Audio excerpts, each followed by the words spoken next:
राज्यघटनेचे शिल्पकार तथा भारतीय प्रजासत्ताक राष्ट्राचे संस्थापक भारतरत्न डॉक्टर बाबासाहेब आंबेडकर, अखिल विश्वाला शांतीचा संदेश देणारे महाकारुणिक तथागत भगवान बुद्ध आणि त्याचबरोबर या देशामध्ये ज्या ज्या महापुरुषांनी माणसाला माणूस म्हणून जगण्यासाठी त्याचं अस्तित्व निर्माण करण्यासाठी जे जे काही केलं असेल त्या सर्वांना मी इथे विनम्र अभिवादन करतो। त्याचबरोबर आजच्या या विचारपीठावर ज्या महापुरुषांचे आणखी प्रतिमा लावलेल्या आहेत त्यामध्ये छत्रपती शिवाजी महाराज आणि लोकशाही महाकवी वामनदादा कर्डक यांना पहिले विनम्र अभिवादन करतो। आणि त्याचबरोबर आज आपण त्यांच्या जयंतीनिमित्त इथे उपस्थित आहोत, त्यांच्या जयंतीनिमित्त सर्व उपस्थित मंडळींना मी इथे शुभेच्छा देतो। एक नाव उदाहरण थोडंसं मागे ठेवतो, स्वाभिमानी भीमशाही प्रभाकर कर्डक यांना देखील मी इथे विनम्र अभिवादन करतो। आणि आजच्या या कार्यक्रमाला मला इथे बोलण्याची संधी दिली, बोलण्याच्या अगोदरच प्राध्यापक भास्करराव इंगळे यांचे ऋणनिर्देश करतो। आज उद्या जे लोकशाही वामनदादा कर्डक यांच्या जयंतीनिमित्त इथे उपस्थित झालेला आहोत। मला वाटतं आता हा जवळपास तिसरा चौथा कार्यक्रम प्राध्यापक भास्करराव इंगळेंनी इथे लावलेला 2 कार्यक्रमात मी त्यांच्या सोबत आहे आणि याही कार्यक्रमात डॉक्टर बाबासाहेब आंबेडकरांनी जेव्हा 1919 ला काम सुरू केलं तेव्हा काम सुरू करताना बाबासाहेबांनी कुठल्या महापुरुषाच्या जयंती आणि पुण्यतिथी कार्यक्रम आयोजित केलेत माझ्या कुठेच वाचलं नाही, परंतु त्यांनी या देशातला माणसाला माणूस म्हणून अस्तित्व म्हणून काय करावं लागेल यासाठी जे काम केलेलं आहे ते 1919 ते 1956 मला वाटतं प्रत्येक माणसाने बाबासाहेबांवर बोलताना त्याचा अभ्यास बारकाईने केला पाहिजे असं माझं मत आहे।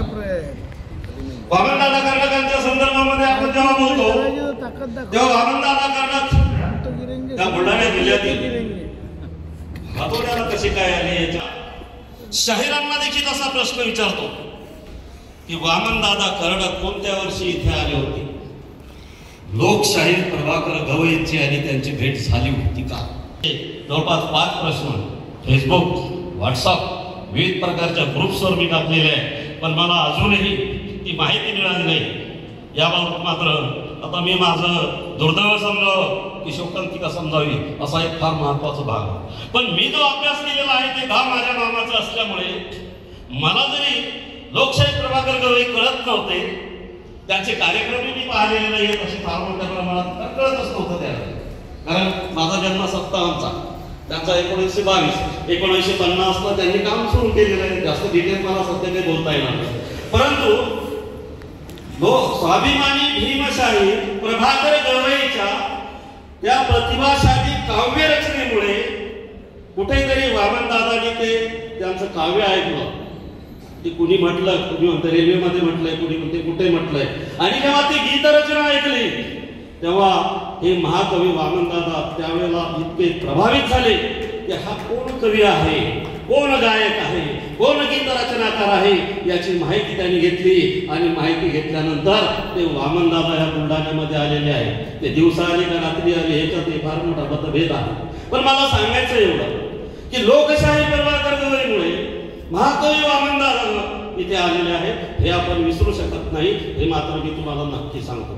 वामनदादाच्या संदर्भामध्ये मी सर 1978 ते 83 औरंगाबादचा विद्यार्थी, त्यामुळे वामनदादाचे अनेक कार्यक्रम नामांतराच्या संदर्भामध्ये मी देखील पाहिलेले आहे। त्यावेळेला आम्ही देखील खिशात दगड घेऊन बसत होतो बाबासाहेबांच्या नावासाठी, आणि म्हणून वामनदादाचा एक शब्द असा आहे की त्या शब्दाचा आपण जेव्हा विचार करतो तेव्हा मी थोडंसं एक माझं मत एक साहित्यिक पत्रकार म्हणून त्या संदर्भामध्ये नोंदवायला काही हरकत नाही की जेव्हा मानव भटक्या अवस्थेतून कृषी अवस्थेत आला, कृषी अवस्थेतून शेतीचा विकास झाला, शेतीचा विकास करता करता ते जे आपण पीक घेत होतो, त्या पिकामध्ये बरंचसं तण उगवत होतं नाही का, आणि त्यावेळेला मोठ्या प्रमाणामध्ये त्याला पुंजा आपण म्हणतो नाही का, अशा प्रकारचं जे आहे त्याला नाही का ते होतं. त्याच्यानंतर त्याच्यावर खूप मात झालेली आपल्याला दिसून येते आणि त्याचा आज नायनाट झालेला आपल्याला दिसून येतो नाही का. आता ते दिसत नाही आपल्याला, नाही तर पहिले काशा यायचा बाहेर पुदा काढायचा नाही का, ते आता नष्ट झालं. परंतु त्याला पर्याय म्हणून आज रोजी शेतीमध्ये अशा प्रकारचं तणकूट निर्माण झालंय की त्याच्यावर तणनाशक मारलं तरी ते काही मला वाटतं नष्ट होत नाही. गाजरगावात दुसरा एक उल्लू, विज्ञानामध्ये इतकी प्रगती झाली, इतकी तणनाशकाची औषधी मारल्या जातात, पण हे दोन तणनाशक असेल की याच्यावर कुठलंही तणनाशक मारलं तर हे काही इथे नष्ट होत नाही. आणि तेच आपल्याकडे झालं.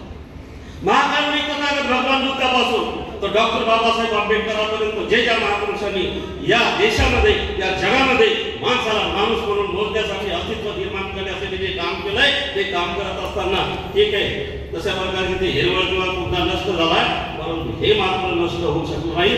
ही जी मनोवृत्ती आहे या समाजातली कोणती, गाजरगावताची आणि कुल्लूची, ही मनोवृत्ती आपल्याला प्रत्येक महापुरुषाच्या जयंती आणि पुण्यतिथीच्या विचारातून नष्ट करायचे आहे. आणि हे जेव्हा नष्ट होईल तेव्हा आपण खऱ्या अर्थाने डॉक्टर बाबासाहेब आंबेडकरांना जो प्रबुद्ध भारत पाहिजे होता, जो बुद्धमय भारत पाहिजे होता, तो आपण नक्कीच घडू शकतो असं मला वाटतं. या संदर्भामध्ये पुन्हा एकदा वामनदादाच्या संदर्भामध्ये पुष्कळ प्रकारची गीतं आपण पाहतो आहोत. पुष्कळ प्रकारच्या जयंत्या इथे साजऱ्या होत आहेत. मला वाटतं 5-7 कार्यक्रम इथे झालेत.